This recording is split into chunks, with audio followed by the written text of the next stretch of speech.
Dictation शुरू होगी 5 second बाद।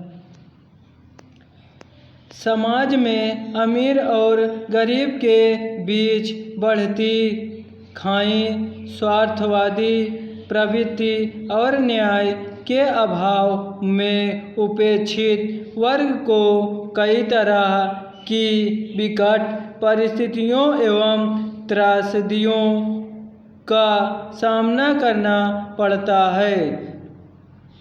देश की आज़ादी के इतने वर्षों बाद भी कुछ ऐसे कार्य हैं जो आज भी एक खास वर्ग के जिम्मे हैं।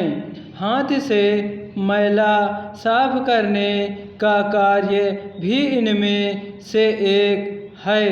महानगरों से लेकर छोटे कस्बों तक में गंदे नाले, सीवर या सेप्टी टैंक की सफाई के दौरान किसी श्रमिक की मौत हो जाने की घटनाएं अक्सर सामने आती रहती हैं, मगर ऐसे मामले विरले ही होते हैं जिनमें संवेदनशीलता और मानवीय मूल्यों की भावना के अनुरूप किसी संस्था, ठेकेदार या संबंधित व्यक्तियों को लापरवाही के लिए जिम्मेदार ठहराते हुए न्याय के कटघरे में लाया गया हो और उसे दंडित किया गया हो।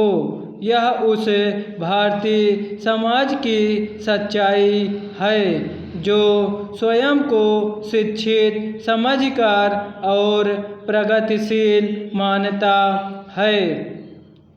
देश में हर साल बड़ी संख्या में हाथ से मैला साफ करने वाले श्रमिकों की मौत जहरीली गैसें या ऑक्सीजन की कमी की वजह से हो जाती है, मगर ज़्यादातर मामलों में इसे दुर्घटना कहकर हर स्तर पर नज़रअंदाज कर दिया जाता है।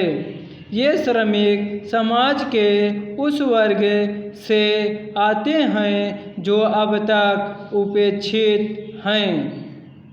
ऐसा लगता है कि इनके प्रति समाज में सम्मान, संवेदन और सहानुभूति की कोई जगह नहीं है।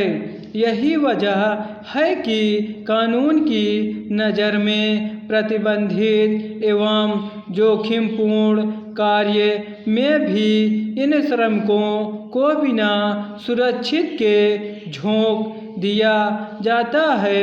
केंद्र सरकार ने हाथ से मैला उठाने की प्रथा पर अंकुश लगाने और गंदे नालों एवं सेप्टी टैंक की सफाई के दौरान श्रमिकों की सुरक्षा के लिए वर्ष 1993 में कानून बनाया था।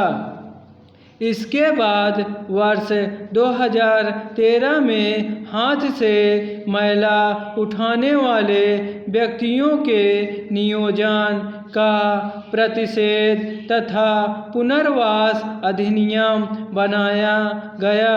इसके तहत हाथ से मैला उठाने, सीवर या सेप्टी टैंक में असुरक्षित तरीके से सफाई कराने पर पूर्ण प्रतिबंध लगा दिया गया था।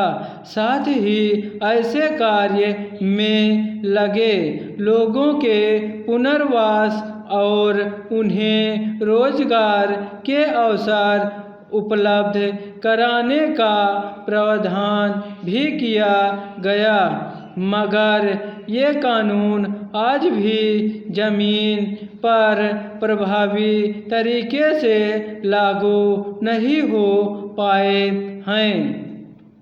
सवाल यह है कि आए दिन सीवर या सेप्टी टैंक की सफाई के दौरान जहरीली गैस या ऑक्सीजन की कमी से होने वाली मौतों को आखिर कब तक नज़रअंदाज किया जाता रहेगा, जब कानून में इस तरह के कार्यों के लिए मशीनी उपकरणों के इस्तेमाल पर जोर दिया गया है, तो फिर श्रमिकों को बिना सुरक्षा उपायों के इस कार्यों में क्यों झोंक दिया जाता है। इस दौरान जब किसी श्रमिक की मौत हो जाती है, उसके लिए किसी की जिम्मेदारी या जवाबदेही क्यों तय नहीं हो पाती है।